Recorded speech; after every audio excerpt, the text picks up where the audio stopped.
Welcome to Dad Bods and Dumbbells. My name is Mitch and this is Bart. We have an amazing episode today.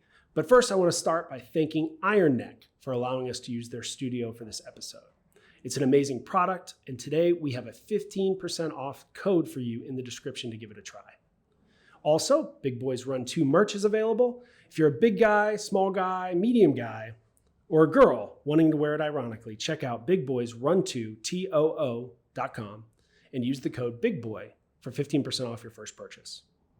All right, so this episode is an interview with a Texas football legend known as the oldest rookie. He's a former Green Beret, Texas walk-on turned long snapper, actor, director, founder of a nonprofit called MVP, merging vets and players, Leadville 100 finisher in under 25 hours. Let's welcome Nate Boyer. Make sure you like, subscribe, and share to wherever you watch or listen to podcasts, and enjoy this episode. All right, welcome Nate Boyer to Dad Bods and Dumbbells. Nate, thanks for joining us, man. Thank you. Are you saying I have a dad bod? No, that's the thing. It's a little misconcerning. Bart's the dumbbell, as we like to call him, and I am the dad bod. Yeah. So what we like to talk about typically is, fitness from the perspective of the average American male, me. So people feel better generally about themselves through the process. The dad time where you be a dad, like the 30s, 40s, where you're like kind of life's getting a little harder to keep that perfect physique. You've got to be kind of a little bit smarter. That's why I look the way I do. I had the perfect physique, and then this is what happens when you turn 40. So what the perspective for us has always been, man, there's not much out there that talks about what do you do when you're an average athlete? Or what do you do when you're just trying to figure out, is it time to take TRT? Is it time to not? Stuff like that. We don't need to go into that, but we talk a lot about steroids. We do a segment called Natty or Not, and I'll bring up people and see if they're natty. Bart can tell me because he's in the fitness world. I can look at people's traps and know right away. Traps and side. Hey, what about me? You can tell you're good. Yeah, you're good. I'm natty. You're very natty. I don't know if that's a compliment, dude. You're super you're very natty. No question. No, like you could almost, it's like almost their like you don't traps work out. touch their ears, and you're like, oh yeah. Okay. Maybe Shannon Sharp's the only one with gigantic traps that could be natty. No, he's not natty. The rumor is he is, but. Anyway, we digress. Let's focus. So I had a buddy in high school. We brought Nate Boyer in to find out if he's natty. I know. Yeah. Thanks, Nate, for being here. This is the one that Bart gives me signals with his eyes when he's tired of me talking. But I have something to say about steroids. Perfect. My buddy, actually, we called him Bart because he looked like Bart Simpson. My buddy Brandon Garner, we wrestled together in high school. All right. And he was always like freaking ripped. And now as you talk about it, he had the traps, the big old traps. And he was not a huge dude. He was he wrestled 145, but in the off season, he gets so jacked, so jacked. And I was always wondering, how is he getting jacked? And I'm doing, I worked out with him. So we'd box together, we'd lift together, and I'd do the same exact stuff he would do, but he was always just so freaking tried out. So natty or not? I don't know your friend. Brandon Garner? I'm not willing to go on record. Brandon Garner? About a guy in high school. You are nah. I love you, buddy. All right. So back to Nate Boyer. Nate Boyer, you are a former Green Beret. Are you ever a former Green Beret, or is it more just one of those things that I don't know. I mean, I think the Marines are a little more of a stickler on that. They don't like being called former Marines. Once a Marine, always a Marine. Mm-hmm. But in the Special Forces community, I mean, sure. I don't know. I still earned it. Mm-hmm. So I don't know what former. As long as you don't say X. X sounds like you're divorced. You know what I mean? Like you guys split. You know what I mean? It didn't go so hot. So. It's like winning a gold medal. You're always a gold medal winner. You're not a former gold medal winner. Yeah, you're no longer fast enough. So Green Beret, Nate Boyer, who decided without taking a snap of football ever in your life, decided to walk on at Texas. Or at least try to. Yeah. So what was that process like? Why, first of all, why Texas? Second of all, why long snapper? Walk me through that process going from being an active duty military special forces guy and going, you know what? I'm going to go play football at Texas. Well, football was always my favorite sport growing up. I grew up in the Bay Area. And when I was a kid, the 49ers were the team. I mean, the dynasty from the year I was born till I was 13, they won 5 Super Bowls. So I loved football. I loved watching football. But I started playing soccer and then baseball and then basketball. And I was kind of a late bloomer and I just never played. And then as I got towards high school, it was I'm so like deep in these other sports, and what if I, ride the bench or get cut? Like, I don't want to, just kind of that fear. So I just didn't do it. And then the high school I ended up graduating from didn't even have a team. So like all these things kept happening and I never played, and it bothered me. So I was 28, turning 29 on active duty in Iraq, actually, and made the decision that I was finally ready to go to college. And wherever I went, I was just going to try out for the football team, and that ended up being Texas. Dang. I loved Austin. It's obviously it's a great team, great programming, a really good team now. But just the legacy of the University of Texas Longhorn football, and I just was I was in Iraq, and I started training. Like, I started running routes and Googling, how to play football, essentially. I didn't know I was going to be a long snapper. I didn't even know what a long snapper was. Yeah. You were just going to try to make the team in any capacity. Yeah. Right? Long snapper was not on my radar. I just assumed it was the center, and he just snapped it longer. Right. Yeah. That's what long snapper was. I didn't know there was a guy that did that. So, I mean, that's such a cool story, but also unique probably that the Texas, coaching staff saw something in you. I mean, most people would probably see no experience, and not even give you the time of day, right? So what was it about you and the Texas, football kind of brass that allowed them to say, oh, you know what? There's something about you. There's something about his work ethic, something that they decided to bring you on. It's almost a Rudy type situation. He hates them. I hate the movie. Yeah, he's not a big fan of Rudy. So I lived in South Bend during that time. So gotcha. He's a little jaded about. Yeah. Anyway, that's an older episode. Sorry. So is there something unique that you and the coaching staff kind of connected on that allowed that to happen? Well, first of all, Mac Brown was coach at the time. Mac had just gone on a USO tour over to Iraq and Afghanistan. I didn't meet him when he was doing that, because I think he was there a little before I was there. But so I mean, and it's Texas, they support their veterans, and they're big about that kind of stuff. But I think more than any of that, look, they'd come close to winning the national championship a year before, lost to Alabama, the game that Colt McCoy got hurt. Oh yeah. And then it's 5-7 season and trying to rebuild everything. And I think they saw somebody that would be like a leadership voice in the locker room, and someone that probably would never play, but would show up and work hard in practice, and maybe give a little speech here and there. And when people are complaining about training, I think that's what they assumed the role I would play, and it wouldn't have been a bad thing to do, but I wanted to play. I was trying to find a way on the field. So first step was just make the team, though, get a locker, get in the locker room, and so that happened, and then it was all right, try for safety. Well, not fast enough, not good enough. Not keeping up with those receivers, not going to happen. Yeah. So how long did it take you to figure that out? I mean, that was the first season was doing that. Okay. And just for reference point, you're 43? I'm 43 now. Yeah. So this is 14 years ago? I was 29. 29. Okay. 29 my freshman year. So, okay.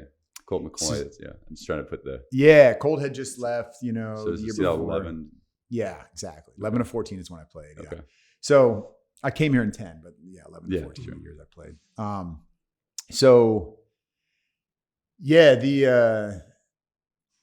So special teams was the next thing, and so I was trying to get on kickoff team and pump block team and whatever to try and play, and I got up to backup, but wasn't breaking into the starting, one of the starting positions, and I got to run down on kickoff when we played Texas Tech, and it was awesome. Yeah, but I was all right, I need to find something consistent and something that maybe only I can do, not only I can do, but something that suits me better. And long snapping is a very thankless job. The starter that year was graduating, and so was the backup. They were both seniors. So I just started messing with that. Yeah. I went back to YouTube and Google and was learning about the grip and the stance. And I also talked to the two long snappers that were there, and they kind of gave me a couple little pointers, and then off I went. And during bowl practices that year, I was snapping for the scout team during first team reps of pump block or whatever. Yeah. And then when I deployed that summer, I was in the military still. I was in the National Guard. So when I went overseas that year to Afghanistan, I brought a couple balls with me and just practiced long snapping every day, and came back and won the job. That's awesome. Yeah. So pause. You just mentioned something, but it's actually kind of crazy. You were on the team as a walk-on, and then you went to Afghanistan during the summer to be active duty military.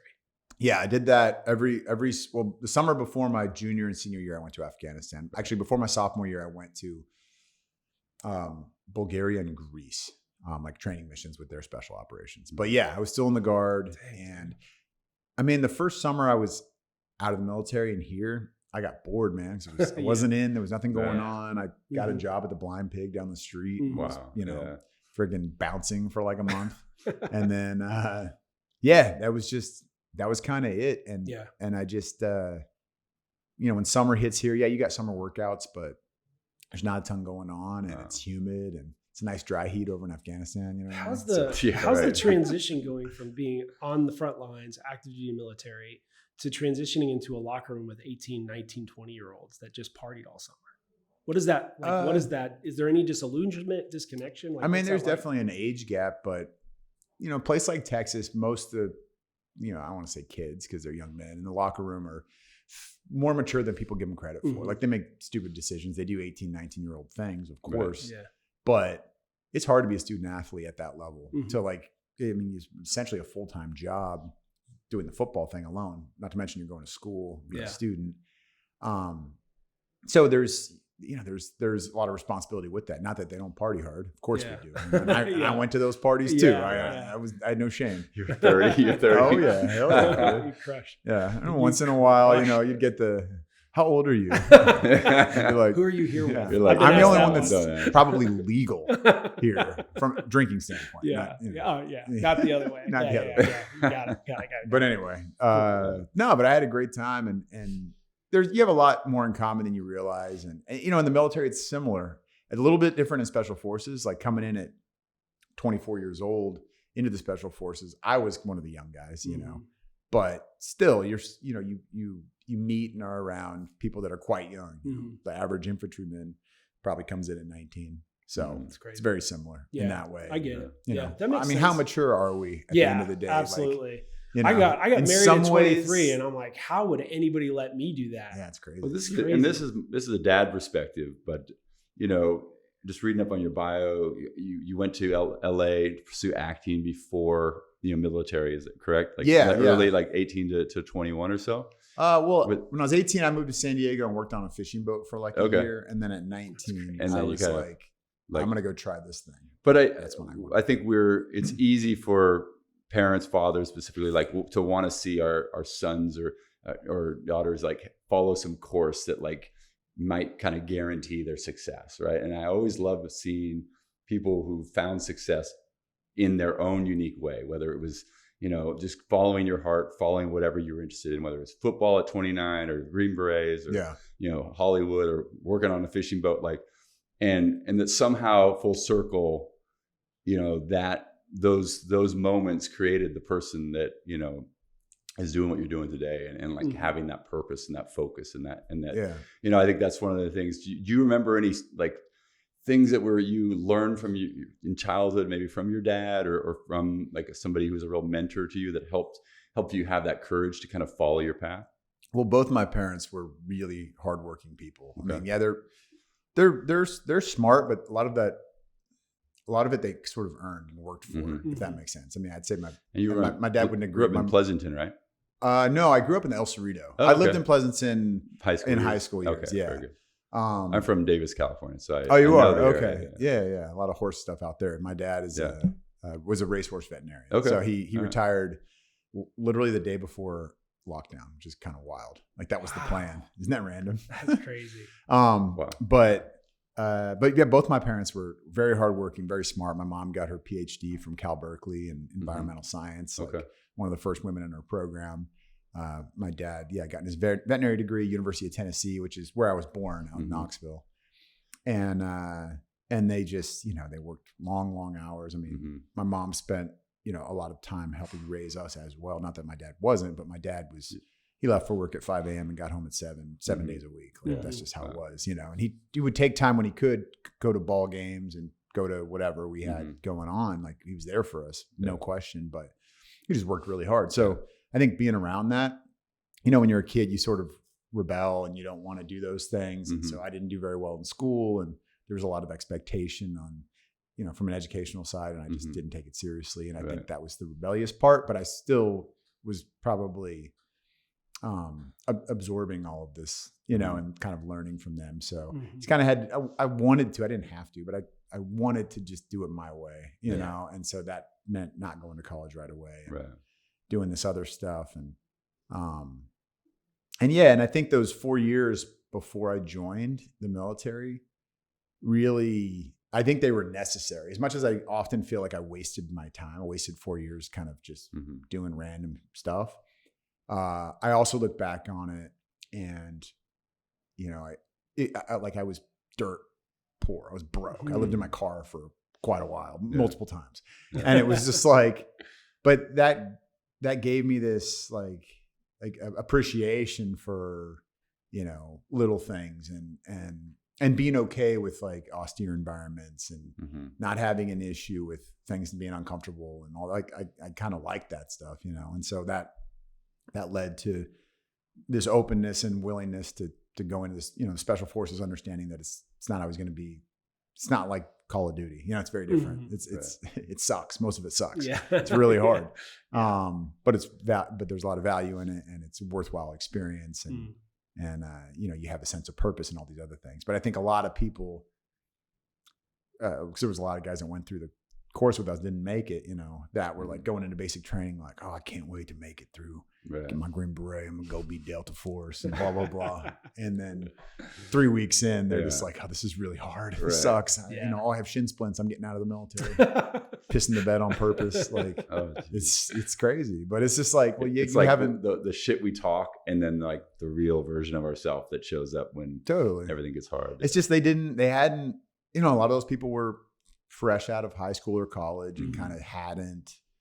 They were still probably just living off the parents, and they didn't understand like that, you know, there's going off on your own, as much as scary as it is and as hard as it is, you know, you're working multiple jobs and living in a place like Southern California, it's expensive, and it's just it is what it is. But that's, if you want to do that, that's what it takes.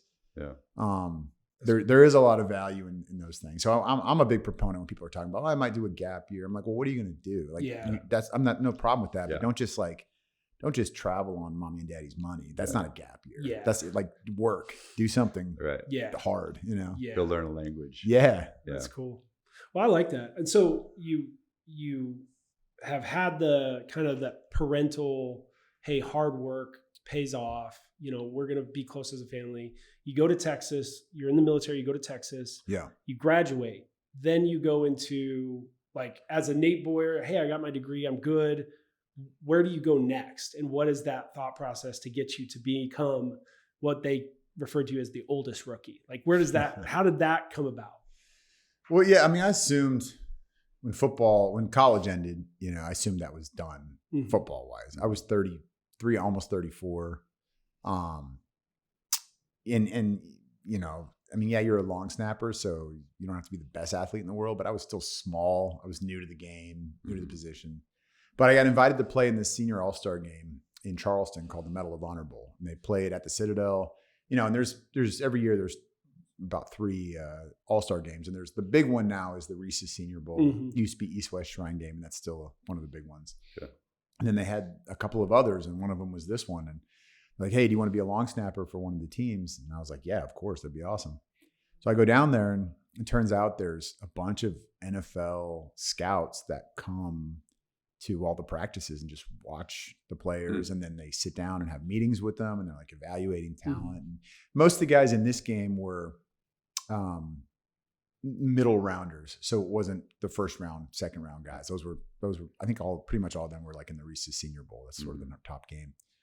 But anyway, it was a cool experience, and I had like 4 or 5 teams sit down with me and really like they wanted to have meetings, and that's cool. Like expressed interests, and I was like, okay. They're like, all of them said you need to put weight on, because I was in college. I was bigger than I am now, but not much. I played at about probably 190, 195, you know, and they were all like, oh no, you got to be like 225. So and you're snapping the ball and immediately getting hit by the defense. Yeah, right? and the difference in college is you can do the spread punt. So like we have a shield, like a 3-man shield behind the line of scrimmage. So what they'll basically do is guys will line up, 5-6 feet apart. Right. And then as a snapper, you don't have a blocking responsibility typically because you have the shield. So I'd snap it. Someone shooting through the gap, I just, hit them and then just run downfield. And I'm like a third gunner trying to go. Honestly, instead of make a tackle, what I'm really trying to do is get their hand up and create a fair catch because I'm gonna get juked. You know what I mean? It's just a reality.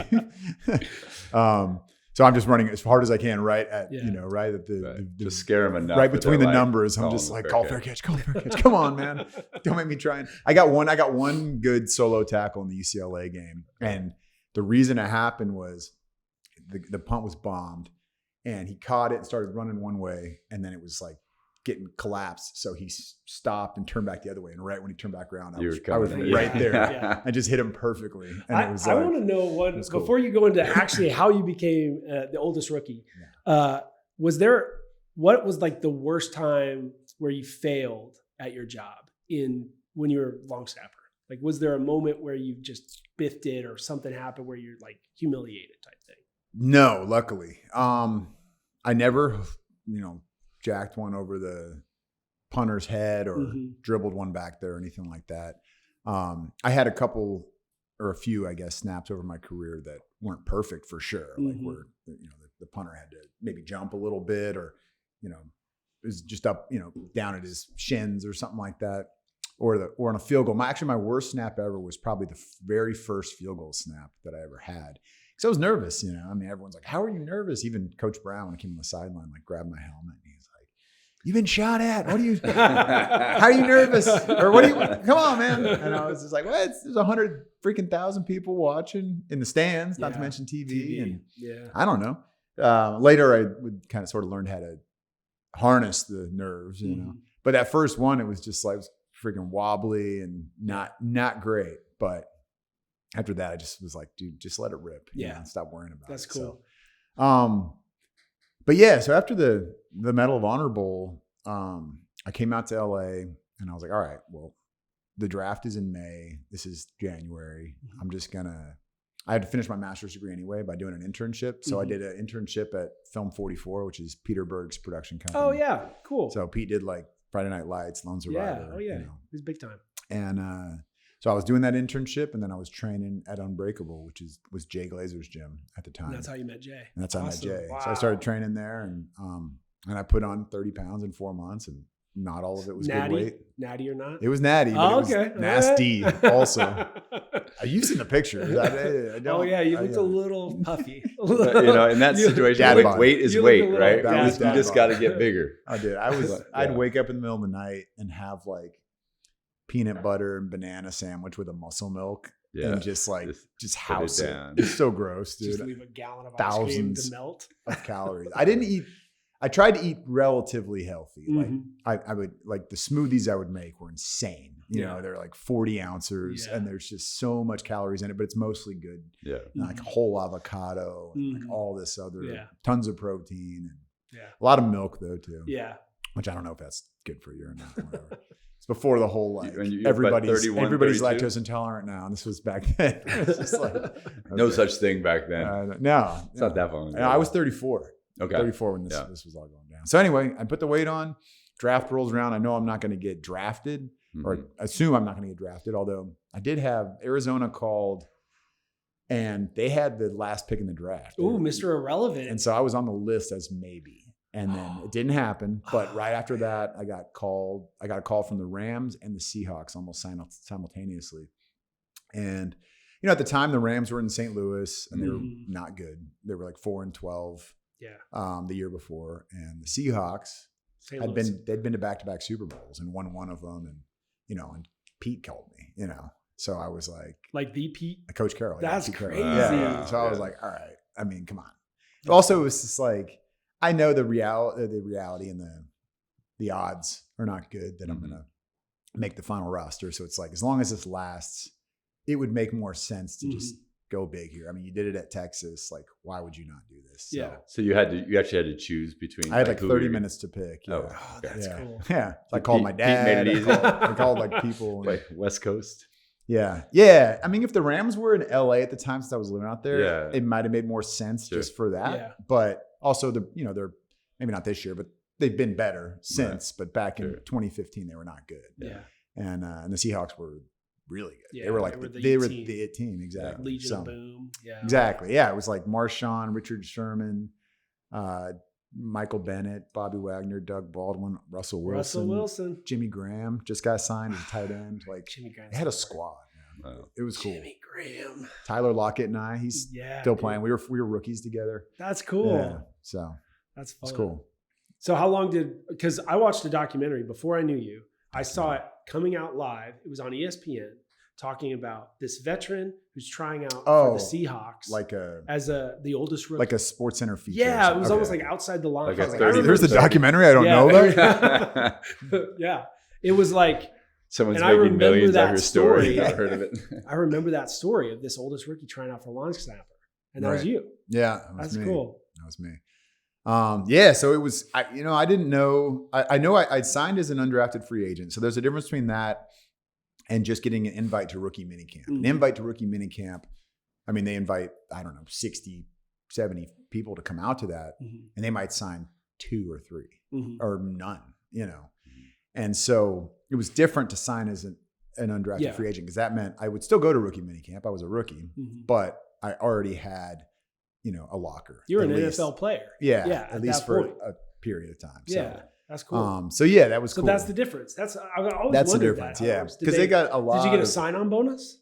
I did. What'd you get? It was in the mid 4 figures, low to mid 4 figures. Hey, I just framed that check. Just frame it. No, don't even. I deposited the hell out of that. Dude. Come on. That's cool. But no, it was cool. It was cool to see. So did you have a moment of after that? So I'm trying to kind of paint a picture to get us to where you're at today. Yeah, which is. All over the place. All over the place. I mean, you got a ton of stuff going on. Mentally. You got a lot of good stuff going on, but you're an actor, director, you're co-founder of a nonprofit that's hugely successful. Like, how do you go from not making the team eventually to now here you are sitting in front of like a pretty decent sized future and, being the leader in these different categories? It's pretty cool. But how do you get to that point? I think you just, I don't know. You just do it. Just keep grinding. You just keep, you just like, you have to you have to sacrifice. You have to make a lot of sacrifices. You have to show up. You have to work. You have to try things. You can't be too afraid of failure. Like, of course we all are. Like, I don't want to fail. I don't want to lose, but like, I also don't want to regret not trying. And that's more of a regret than losing. I mean, because eventually we all get cut at some point or it ends, even the greats in sports, for example, very few of them ended it on their own terms. Right. Even I hate to say it, but even Peyton Manning, who won a Super Bowl and retired right after, he had like the lowest QBR in Super Bowl history and won that game. So it's like, that's cool. But I guarantee if you talk to him offline, he'd be like, I wish I'd played a little better in my last game. There's being in the Bay Area, Montana and Steve Young, that whole who do you start? Because Montana got injured. Steve Young just came out at second string and just dominated. And you're like, do we put Montana back? I mean, it's just, Father Time's always going to win. I mean, if you look at it in the in the Longhorn terms right now with Arch and Quinn, it's different because this is Quinn's senior year, and we all know Arch is the guy next year. But when it's a professional team, and it's like both these guys are signed on multi-year deals. What do we do here? Because it's tough. Because at this point, that's a similar, I'm sure, internal conversation they're maybe having over here at Texas. Who knows? But what I keep seeing, with you is service, like serving others. There's even in your bio going over to Darfur, like being involved in that. And it just seems like a lot of choices you're making aren't just a selfish choice of like me, but like serving. How can I serve? How can I do things that support veterans? So has that always been, or is that something that you really figured out, in the course of your, like this latter half of your life? Freaking Bart. Latter half of your life that you've kind of ridden that idea of like, if I serve others, things go. Yeah, I think better. while at the same time, following your passions, chasing down your American dreams, whatever you want to call it. Mm-hmm. Somebody said this once, and I try to live by it at least somewhat, but do what you love to fight what you hate. And there's a lot of things that, there are a lot of problems that need fixing and a lot of people that need help. But if it's not serving you in the sense of that fulfillment, or something you're passionate about, or something you're excited about, it's tough. It's tough to stay motivated, even when it's, so there is a selfish element to it at some level. Like I loved playing football. I loved serving in the military. We got to do some cool shit, it was crazy.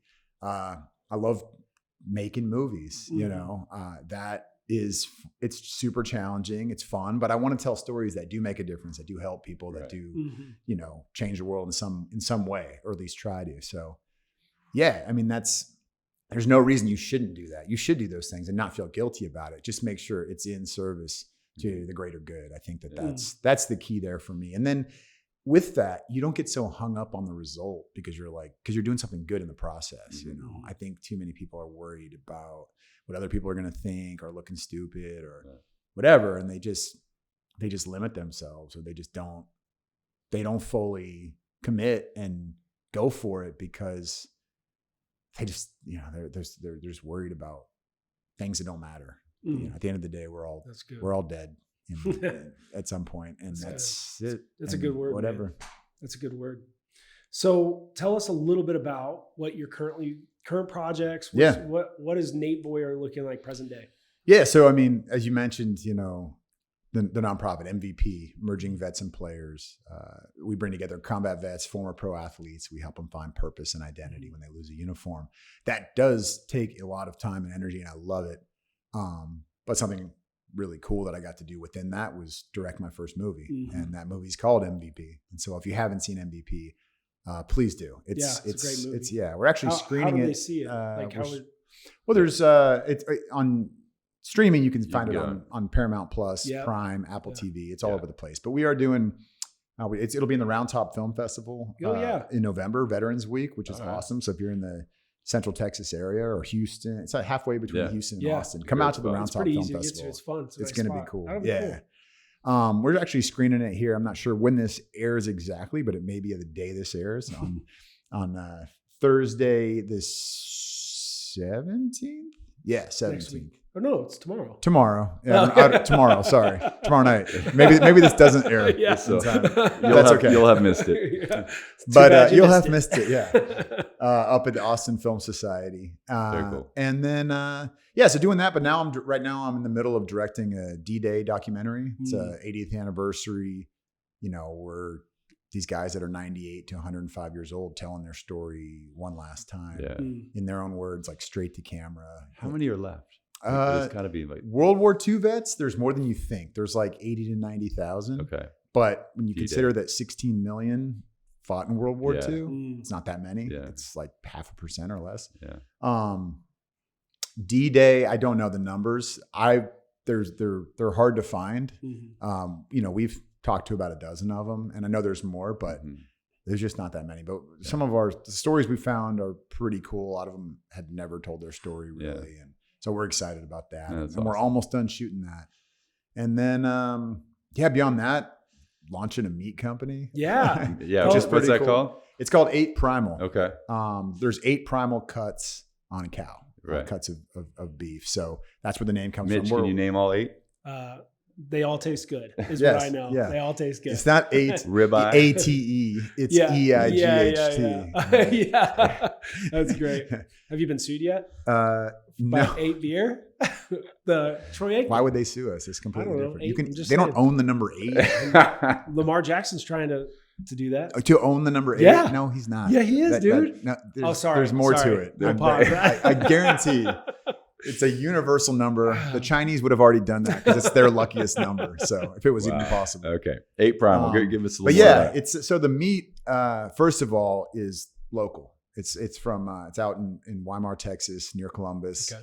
Family owned ranch, and so pretty cool. They've been doing it for a long time, but the beef is born there, bred there, and then butchered and packaged and shipped all from one spot, which is other companies don't do this. A lot of it comes from other countries. Yeah. They don't really, they're not super transparent about it, I wouldn't be either if I was doing that, but ours well, if it's from New Zealand, it has to be the best cow ever. Well, I'm sure it is. No, it's coming along. But it's a lot of people just want that, like, oh, New Zealand beef, or, it's just, there's some connotation that, like, if the beef, it must be like roaming these beautiful green pastures. I mean, maybe it is. I mean, stacked in a barn. Yeah, right. I don't know. I just like the idea of everyone claims they love to, buy American. Yeah. And this is a veteran-owned meat company, and so, and we're going to be supporting MVP as well. That's great. Which is really cool. Portion of the proceeds in every purchase. Is a website we go to, they order? Is it all just delivered through, like, it's all online? Exactly. It's subscription. Right now we're doing all curated boxes. You can do beef, pork, or a mix. Yeah, nice. But it's and it's competitively priced considering it's all from here. Yeah. Compared to the other big ones, and you just know exactly where it's coming from, and you're supporting a good cause. And honestly, the meat's really good. I'm gonna send you some. So you'll be able to check it out, man. But it is awesome. It is awesome. Cool. 8primal.com is a website, and at 8primal, the number 8. On our socials. So we're literally launching today. So it's kind of cool. Congratulations. We'll put it in our link in the description so people can go check it out. Yeah. Well, I got a final question, and this was not written down. You and I, let's be clear, did not dance together, but we danced Dancing with the Stars, Austin, a big nonprofit for Center for Child Protection, which is an amazing nonprofit. Yep. And they do a big gala at the end of the year. And I was selected, Nate was selected. I don't know if that was either of our crowning moments on stage. How did you do? Are you a dancer? Tell me about that experience for you. I don't need. I am now. Do you remember it? Oh yeah. Do you remember what song I danced to? I don't. I just remember you were like the only one who wasn't like prepared? Networking in the room. No. You had just flown. I remember like people like whisper, "Oh, that's Nate Boyer, right?" And like you came in, you looked nervous and just like reserved, and everyone else was kind of networking and doing what like people do when they're in a really hot moment of their like lives that they think is a big deal. And you were just real like zen and just like probably trying to remember the steps or whatever. Yeah, totally. But that's all I remember. I was so unprepared. And then I wasn't even living here. I was living in LA. Yeah. So how did you get dragged into that? And then tell there were like Zoom practices. Oh my God. We had a couple in person. She was great. I can't think of her name, but all the dancers are fantastic. Yeah, they always make you look good too. She was killer. Yeah. But I selected I Would Do Anything for Love by Meatloaf. Nice. I had a cape. So good. And then like a sleeveless Meatloaf shirt underneath. That's you know what I mean? It was pretty good. So you ripped open your shirt at the cape just came off. And then it was just a sleeveless, sleeveless tee. That's cool. That's awesome. It was cool. Yeah. I never broke. I never smile, which I loved. I was like, dude, just take make the face. Is there any video proof of this? There is. It's somewhere. It's out there. It's probably, that's a crazy thing about how, I mean, this was 8 years ago, 7 years ago? Not that long. 2016. Yeah, not that long ago. But you're not going to find anything that looks as good as like the phones now. Mm-hmm. You know what I mean? Like it'll look like it's from the 90s. Yeah, like, the grainy footage. You're like, wow. But no, it was awesome. It was a really good time. Did you win? No. Who won? No. No, I want to say it was like a gynecologist or like there was a young Hispanic doctor.